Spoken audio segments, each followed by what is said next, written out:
Y estoy tocando este tema porque para mí es muy preocupante.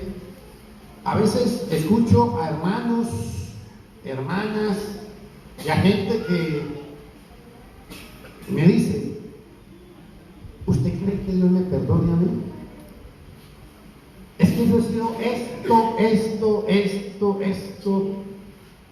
Y hay gente que viene y escucha el Evangelio y entonces vienen y lo acusamos y lo sentenciamos y lo ponemos contra la pared, lo acribillamos. Entonces la gente dice: sí, la verdad que Dios no me puede perdonar. ¿Por qué hablo de esto? La Biblia enseña, la palabra de Dios enseña que nosotros somos salvos por gracia. Pero ¿qué es gracia?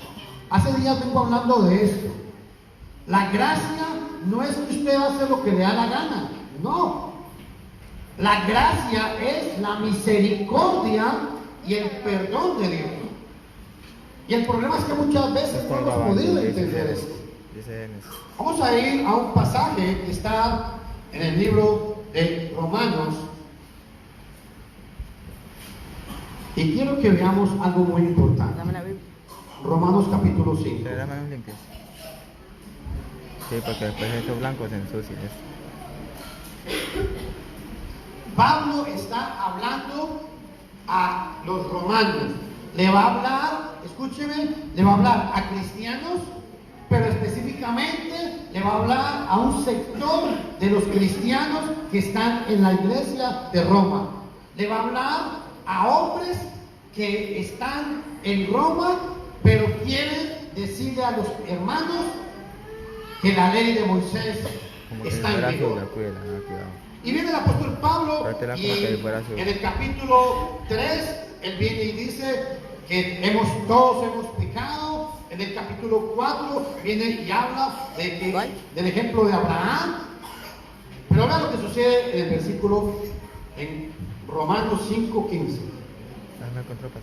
Pero el pecado de Adán no puede compararse con el don de Dios, pues si el pecado de un solo hombre muchos mueren, la gracia y el don que Dios nos dio por medio de un solo hombre, Jesucristo, abundaron para él de muchos. Esta es la versión contemporánea. Hay gente que cita este pasaje y después viene el versículo 16. Escuchen, el 16. El don de Dios no puede compararse con el pecado de Adán, porque por un solo hombre, porque por un solo pecado vino la condenación, pero el don de Dios vino por muchas transgresiones para justificación. 17. Pues si por la transgresión de uno solo reinó la muerte, mucho más reinará en vida los que reciben la abundancia de la gracia y del don de la justicia mediante un solo hombre, Jesucristo. 18. Así que como por la transgresión de uno vino la condenación a todos, de la misma manera por la justicia de uno vino la justificación, la vida a todos los hombres. Entonces citan este pasaje y le dicen: el hombre es un pecador. El hombre nace con pecado porque por un hombre entró el pecado y nos heredó el pecado. ¡Ah, qué bonito! Pero el pasaje dice realmente eso. No dice eso.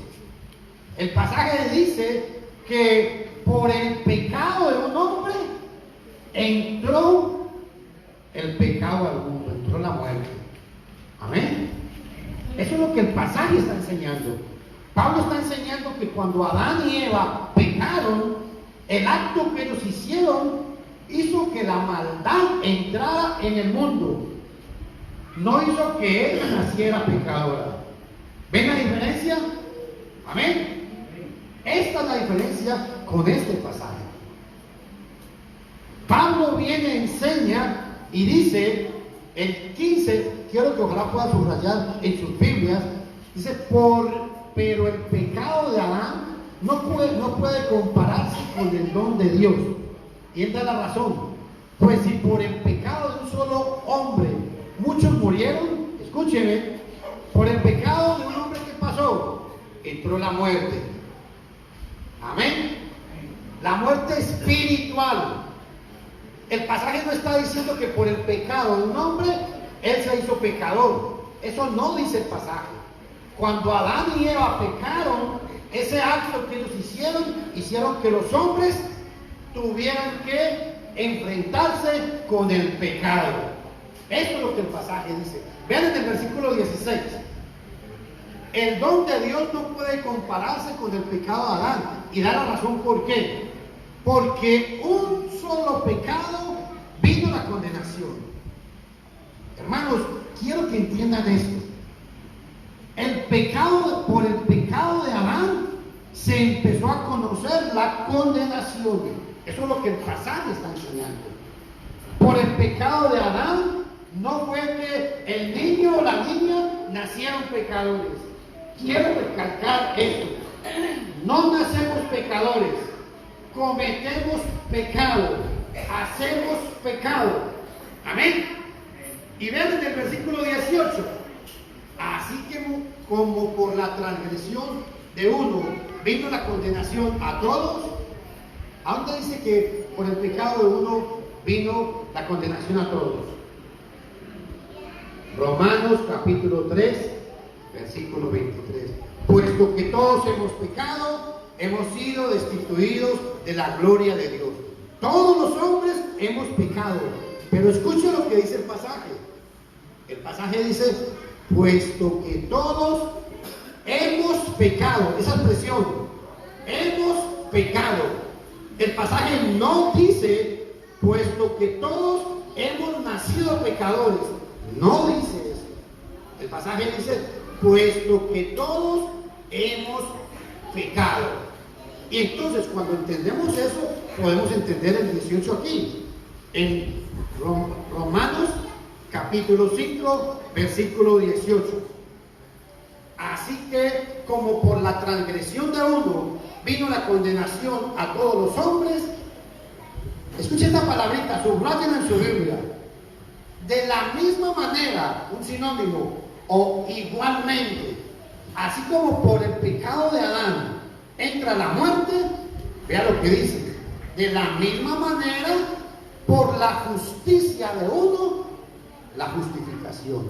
Escuchen esto que es muy importante. El apóstol está haciendo una comparación. Cuando Adán y Eva pecan, hace que el pecado entre en el mundo. Entonces el hombre tiene el pecado en el mundo. Pero ¿qué sucede? Cuando el hombre tiene el pecado, por un pecado entró la condenación. Pero dice el apóstol Pablo, de la misma manera, por la justicia de uno, entró la justificación. ¿Están entendiendo? O sea, que la solución a la condenación está la justicia de uno. Amén. Cuando Adán y Eva pecan, entra el pecado en el mundo. Pero la solución está en sacrificio. De igual manera, la justicia de uno hace esto. Vean. Vean todos, por favor. Tenemos el pecado de Adán y Eva. Que la justicia de uno hace esto. ¿Qué hizo aquí? ¿Aló? ¿Todos están aquí? Vamos a repetirlo. Quiero que esta enseñanza se la lleven, hermanos. Por Adán entró el pecado. Y aquí tenemos al pecado, la condenación.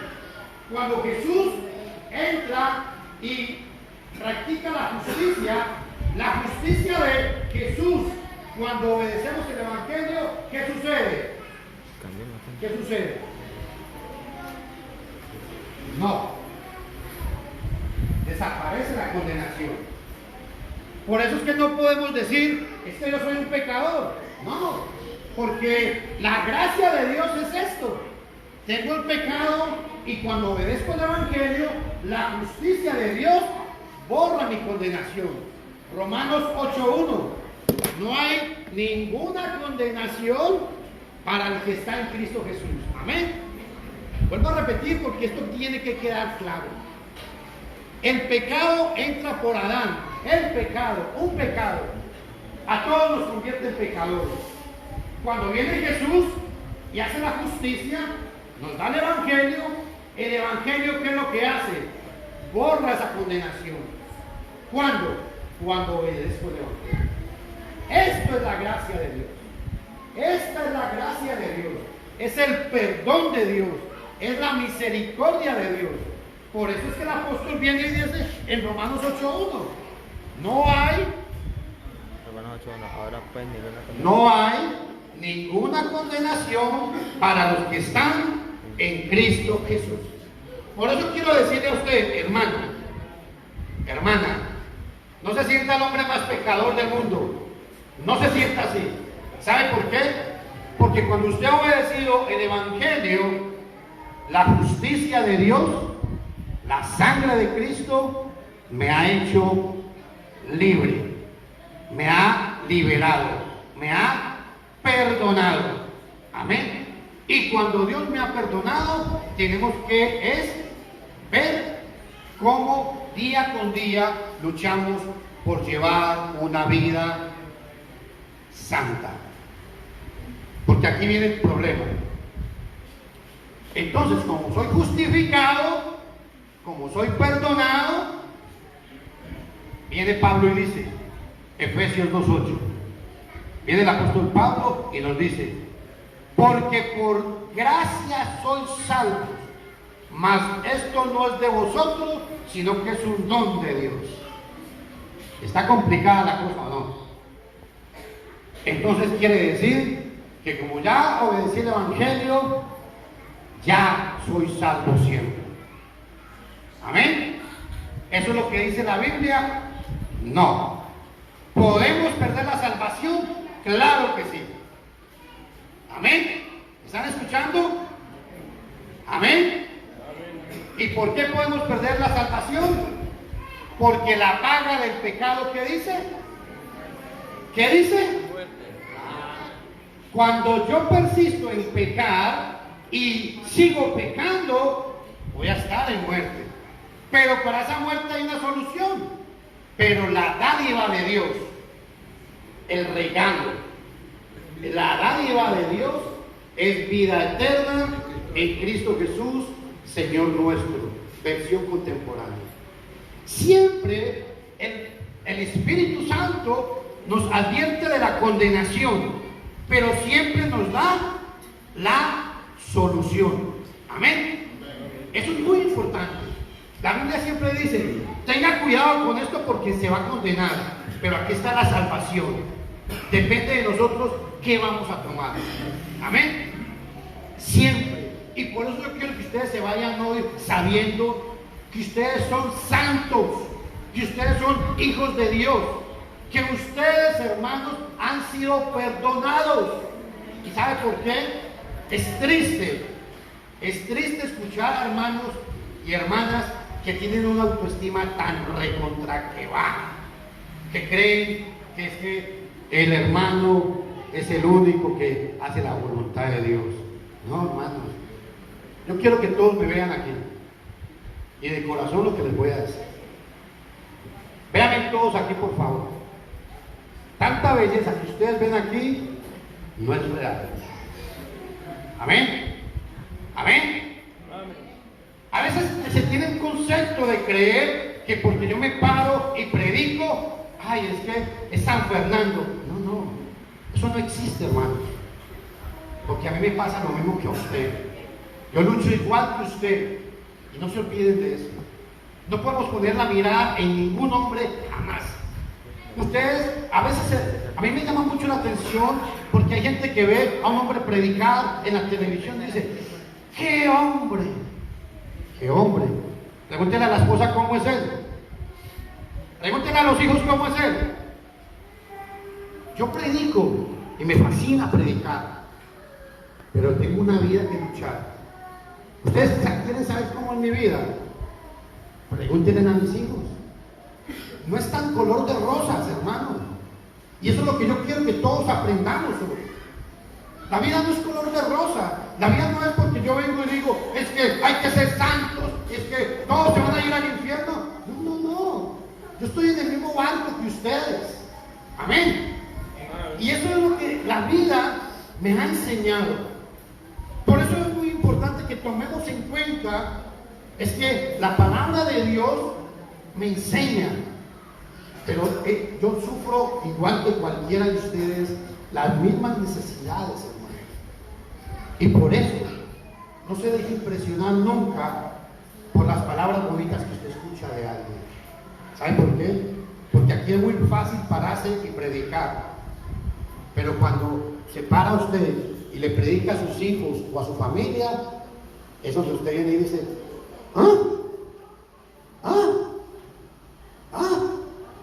qué bonito que habla. Porque todos tenemos una lucha. Todos tenemos una lucha día con día. Aquí nadie es mejor que nadie. ¿Sabe por qué hago énfasis a esto? Porque en las iglesias siempre se ha caído en un error. ¿Sabe de qué?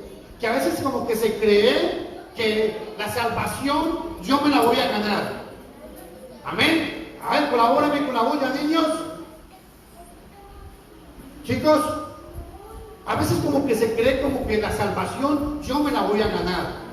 Yo llego el martes, yo llego el jueves, yo llego el domingo, yo leo la Biblia, yo oro. Señor, me tiene que bendecir. No, usted no ha hecho nada. No se merece nada. Apréndase eso, hermano.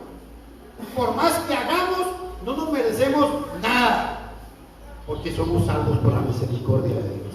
Amén. Solo es misericordia.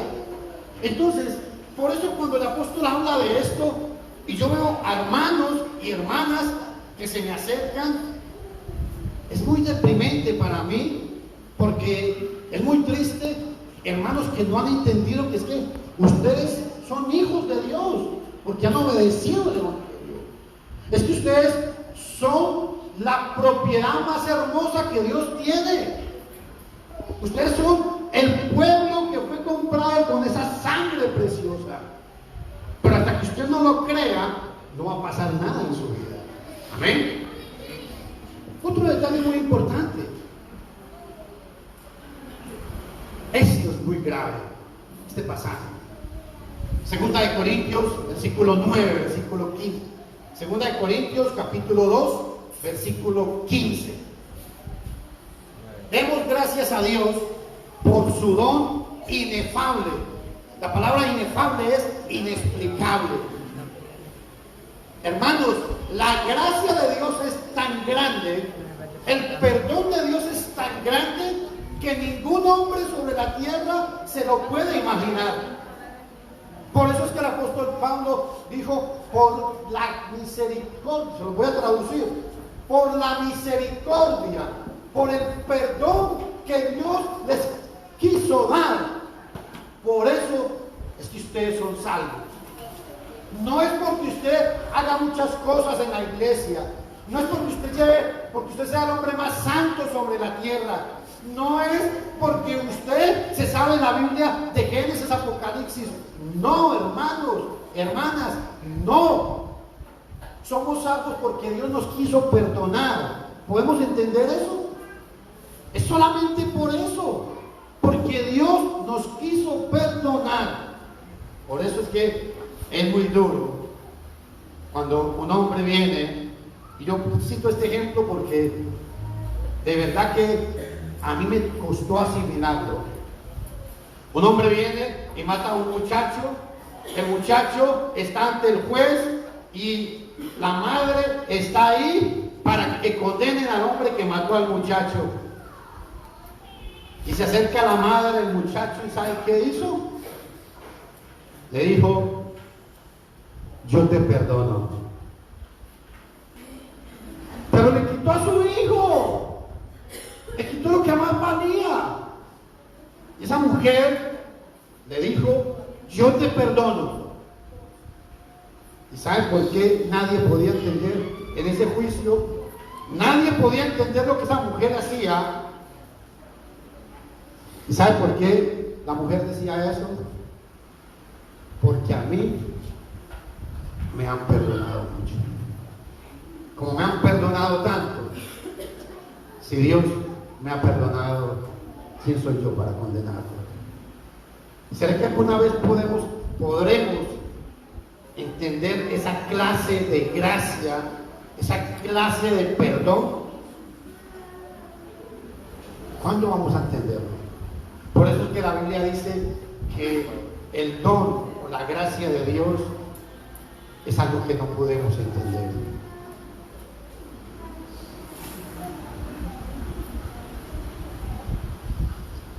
Y es tan cierto que vean lo que le pasó a Simón.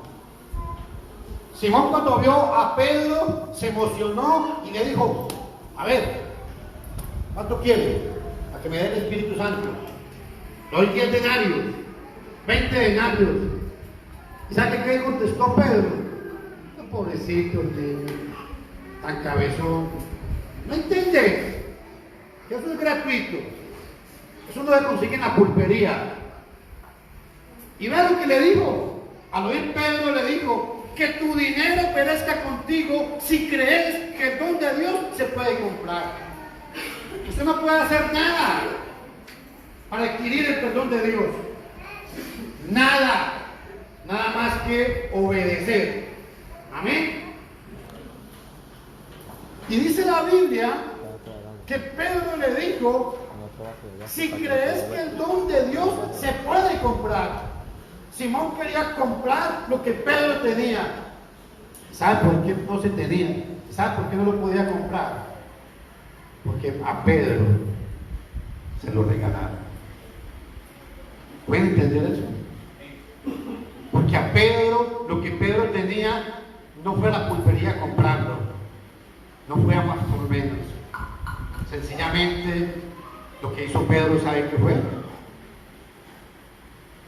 Doblegó su alma ante Dios y le dijo, aquí estoy, Señor, toma mi vida. Y cuando Pedro hizo esto, fue en ese momento donde recibió esa gracia que nadie puede entender. Amén. Por eso somos salvos, por esa gracia. Por eso es que es tan duro cuando vemos que alguien quiere condenar y Cristo dice, ven, yo te voy a ayudar. Es que me siento el más pecador, el más malo del mundo. Ven. La mujer samaritana, perdón, la mujer Magdalena, el fariseo decía, si supiera quién es esa mujer que lo está besando, si supiera ¿qué es esa mujer? Y Jesús dijo, desde que ella llegó, no ha parado de besarme y de glorificar a Dios. Y yo llegué a tu casa y no me diste ni siquiera agua para lavarme los pies. Y él era el santo. Simón el fariseo era el santo, era el fariseo, era el religioso, era el que conocía la ley. Llegó una mujer ignorante y le dio por la cara. ¿Sabe por qué? Porque pudo entender que valía más la misericordia de Dios que las grandes cosas que hacía Simón. Y con esto no estoy diciendo ni estoy enseñando que no tenemos que hacer las cosas que Dios manda. Claro que tenemos que hacerlas, pero no tenemos que hacerlas de la siguiente manera. Yo vengo y le digo a mi hijo, Alex, vaya al súper y me compra 2 kilos de carne. Y él viene y dice, ¿pero por qué yo? Siempre yo. No, mande a otro. Vengo y yo le digo a Luis, vaya, cómpreme 2 kilos de carne. Él sale y se va. Pregunto, ¿Quién de los dos hizo mi voluntad? Los dos me trajeron la carne, pero ¿quién hizo mi voluntad? Luis. ¿Por qué? ¿Saben por qué? Y grábense en esto, que esto sucede. Porque aunque Alex hizo mi voluntad, lo hizo renegando, forzado, mientras que el otro dijo, está bien, voy a ir a rescatar. Es que la gracia de Dios la recibimos. Escúchenme todos, por favor. Recibimos la gracia de Dios cuando voluntariamente nos obligamos a Dios. No cuando me obligan a hacerlo. No cuando yo le pongo el pie a alguien para que haga las cosas. Sino cuando desde mi alma dice, Señor, lo voy a hacer porque realmente te amo. ¿Se acuerdan del mandamiento? Amarás al Señor tu Dios con toda tu mente, con toda tu alma y con todo tu corazón. Esa es la gracia de Dios.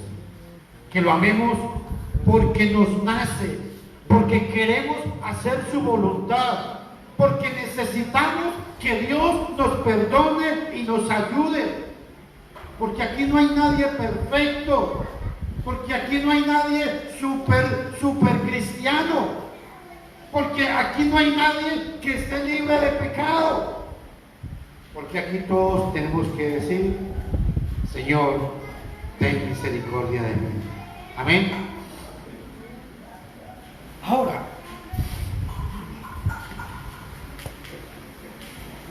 Jesús acercó a una mujer samaritana y vino y le dijo esas palabras. Jesús le respondió, si conocierais el don de Dios y quién es el que te dice, dame de beber, tú le pedirías a él y él te daría agua. ¿Saben por qué muchas veces no entendemos a Dios? Porque somos igual que esa mujer. Estamos cerca de Dios, pero no pedimos, porque no sabemos lo que tenemos. Amén. A veces tenemos a Dios en los ojos, en la nariz, pero no entendemos qué es lo que Dios quiere hacer con nosotros. ¿Saben por qué? Por esta otra razón. Por esta razón. Esa es la razón por qué muchas veces tenemos a Dios de frente y no lo encontramos. Y el Espíritu y la esposa dicen, ven. Y el que oiga, que diga, ven. Y el que tenga sed, que venga. Y el que quiera, que tome gratuitamente del agua de la vida. El que quiera, pero venga. En esta ocasión, y quiero que usted se lleve esto para la casa, en esa ocasión, el Espíritu Santo le está hablando a cristianos. Y en esa ocasión, Jesús no va a ir detrás del pecador. ¿Sabe por qué? Porque ahí le está hablando a cristianos. Y cuando Dios perdona, y escuche esto, cuando Dios perdona al hombre, ya Dios no busca al hombre, sino que le toca al hombre buscar a Dios. Amén. ¿Ven la diferencia? ¿Sí notan la diferencia? Por eso fue que la mujer tenía a Jesús de frente y no entendía quién era Él. Y por eso es que muchas veces no entendemos qué es lo que Dios quiere en nuestras vidas. Y ojo, si usted ya obedeció el Evangelio, déjeme decir, Dios no lo va a buscar. ¿Aló? ¿Todos están aquí? ¿Amén? Dios no lo va a buscar. Ahí está el mandamiento. El que quiera, que venga y tome gratuitamente del agua de la vida. Se lo está diciendo a cristianos. Venga. ¿Tiene necesidad? Venga. Yo no voy a ir a buscar. Amén. ¿Entienden, hermanos? Esa es la diferencia. ¿Por qué la mujer samaritana tenía a Jesús de frente y no lo veía? Por eso es que muchas veces tenemos a Dios a la par de nosotros y no lo entendemos. Porque nuestro corazón no quiere pedir la ayuda necesaria. El que quiera, venga. Entonces aquí hay un problema. Entonces la salvación no cuesta nada. Entonces yo puedo hacer lo que quiera y a mí no me importa nada. No cuesta nada. ¡Ay, qué guapo! Muy lindo. Entonces no cuesta nada la salvación.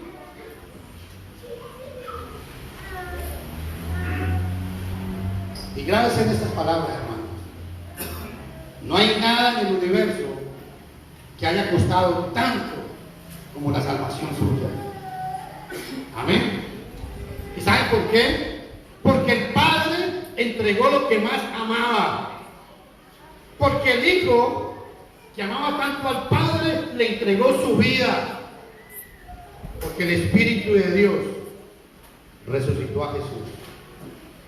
Por esas tres razones es que la salvación suya vale tanto. Amén. Por eso.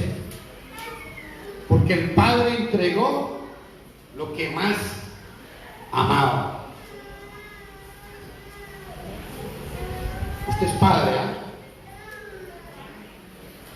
Usted cuando compra algo para su hijo, usted va y dice, deme la cosa más fea que haya, lo más malo que haya, porque es para mi hijo. ¿Así dice usted? Le cuesta. ¿Sí? Cuando usted le va a dar algo a su hijo, le cuesta. Y le cuesta, ¿sabe por qué? Porque usted sabe el valor que tiene. Igual sucede con esta salvación. Dios entregó lo más valioso que tenía a la par de él, que era su hijo. Y fue tan valioso que dijo, lo voy a entregar por ti, Alejandro, porque te amo. Lo voy a entregar por ti, Valeria, porque te amo. Ese es el Dios que habla la Biblia. Ese es el Dios que nos quiere siempre ayudar. Claro que la salvación tiene un costo, y un costo muy elevado.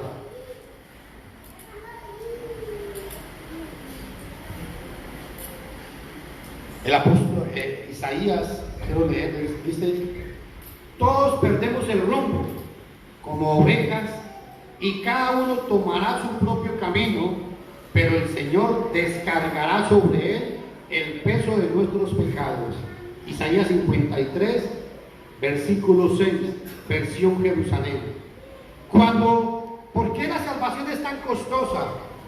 Porque, y escúcheme en esto, cuando Jesús muere en la cruz, Él lleva nuestros pecados, y cuando Jesús murió, son borrados nuestros pecados. No es el cuentico de que mis pecados le fueron imputados a Jesús, no. Cuando Jesús muere en la cruz, por mí, mis pecados son borrados. Malaquías 7:19 dice que Él volverá a tener misericordia de nosotros y agarrará nuestros pecados y los tirará al fondo del mar y jamás se acordará de ellos. Amén. Eso es el perdón de Dios. Por eso esa salvación es tan costosa. Pero aquí hay un problema. Que seguir a Jesús es un discipulado costoso. Porque aquí viene la otra faceta de la vida, la otra parte de toda esta gracia, de todo este regalo. Y la parte más dura es Lucas. Viene y vea lo que dice. Como grandes multitudes lo seguían, Jesús volvió a ellos y les dijo, mírenme por favor, si alguno viene a mí y no renuncia a su padre y a su madre, ni a su mujer y a sus hijos, ni a sus hermanos y hermanas, ni siquiera a su propia vida, no puede ser mi discípulo. Condición, primera. Primera, ¿saben qué es negarse? Negarse a uno mismo es humillarse. Humillarse delante de Dios. El hombre que no se humilla delante de Dios no puede recibir esta gracia. Amén. El humillarnos, hermanos, dice la Biblia que Dios no desprecia a un corazón contrito y humillado. Por eso Jesús vino y dijo: si usted quiere ser mi discípulo, niéguese a sí mismo. Y negarse no es fácil. Vean el versículo 28. Porque ¿quién de ustedes que quiera levantar una torre no se sienta primero a calcular los costos para ver si tiene todo lo que necesita para terminarla? 29.